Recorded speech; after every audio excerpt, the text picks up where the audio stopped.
이런 가운데 국회 탄핵소추단은 윤석열 대통령 탄핵소추안에서 현재 수사 중인 내란 혐의는 빼고 헌법을 위반한 행위를 중심으로 재판을 진행해달라고 헌법재판소에 요청했습니다. 이에 대해 국민의힘은 사기 탄핵이라며 국회 재의결이 필요하다고 반발하고 나섰는데요. 과거 박근혜 전 대통령 탄핵소추 당시 이렇게 탄핵안 사유를 수정한 사람이 바로 권성동 국민의힘 원내대표였습니다. 8년 전엔 맞고 지금은 틀리다는 걸까요? 지윤수 기자가 보도합니다.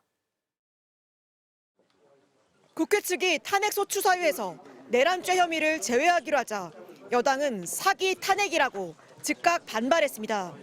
내란죄를 외치며 국민을 선동해놓고 스스로 내란죄가 아님을 자백하는 꼴. 나머지만으로 최대한 빨리 탄핵해서 이재명 사법 리스크를 피해보려는 것이라고 목소리를 높였습니다.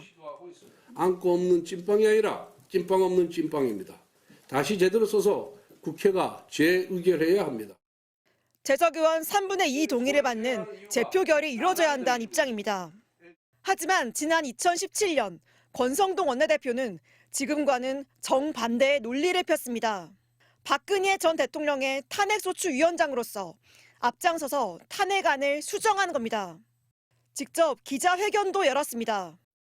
제작성에서 제출할 그럴 계획을 갖고 있습니다. 탄핵 심판은 대통령의 직무집행 행위가 헌법과 법률에 위배되느냐의 여부가 중요하기 때문에 그렇습니다. 뇌물죄, 강요죄 등은 논하지 않고 헌법 위배 사항만 담겠다. 범죄 성립 유무는 탄핵 심판 아닌 형사재판의 대상이다. 사실상 수사 중인 사안을 빼서 신속한 심리를 노렸던 건데 이번에 내란죄 성립 여부 대신 헌법 위반에 집중하겠다는 국회 측 입장과 동일합니다. 당시 권 원내대표는 쉽게 말해 검찰의 공소장 변경과 같다며 국회 의결이 필요 없다고도 했습니다. 공소장 변경도 기본적인 사실관계는 그대로 유지하면서 거기에 대한 법적 평가를 달리하는 것입니다. 그렇기 때문에 국회 재적위원 3분의 2 이상의 찬성이 필요 없고 8년 전과 전혀 다른 이야기를 하는 권성동 원내대표에 대해 당 내부에서조차 2017년 권성동을 2025년 권성동이 막을 수 있을까라는 비판이 나왔습니다. 이에 대해 국민의힘은 부분을 정리하는 것과 양대 항목 중 하나인 내란죄를 정리하는 건 무게와 논란 가능성이 다르다고 주장했습니다. 민주당은 쓴 웃음만 나오는 무식한 주장이라며 잘 모르겠으면 권 원내대표에게 물어보면 된다고 반박했습니다.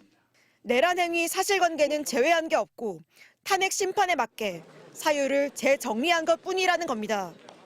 내란죄 성립 여부를 다투지 않고 탄핵소추안에 있는 내란 행위들, 사유들이 헌법 위배에 해당하는지 여부를 주장해서 다투겠다. 이렇게 정리된 겁니다. 탄핵 심판 지연을 노리는 국민의힘이 정치적 유불리에 따라 말을 바꾸고 있다는 비판을 피하기 어려워 보입니다. MBC 뉴스 지윤수입니다.